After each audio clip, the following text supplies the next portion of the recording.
So maray na aga mga ka-farm, yaod kita igdingon yan sa manukan para magbahog ning mga alaga taning manok. So bago kita babahog, pahiling ko po na sa indo ang palibot na kaipuhan, i-maintainer ang kalinigan para iwas virus para di magkahilang ang mga sa tuyang manok. So yan po kaya masilan at tabanon dahil yan po Texas.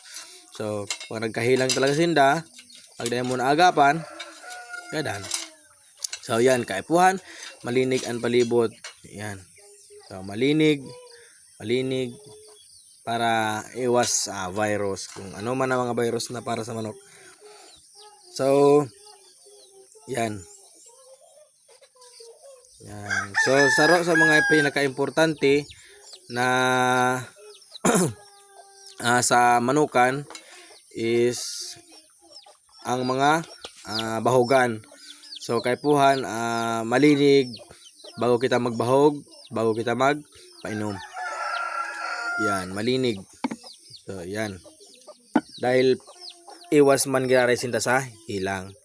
Kaya linigan ta po bago kita magbahog or magpainom. So yan po ang mga ansa kanyang bahog. Enerton na para sa mga Dracula. And then Bayo 300 para man yan sa Saradit. Bayo 200 palan. Yan si mga siwo. Dati dakol yan, kaso nagkagardan, nagkahilang, nabawasan po sinda. So thanks God dahil ngunyan ngani na pagkaaga, duwang aldaw na kita mayo akong nahiling na nagadan. So yan lalong.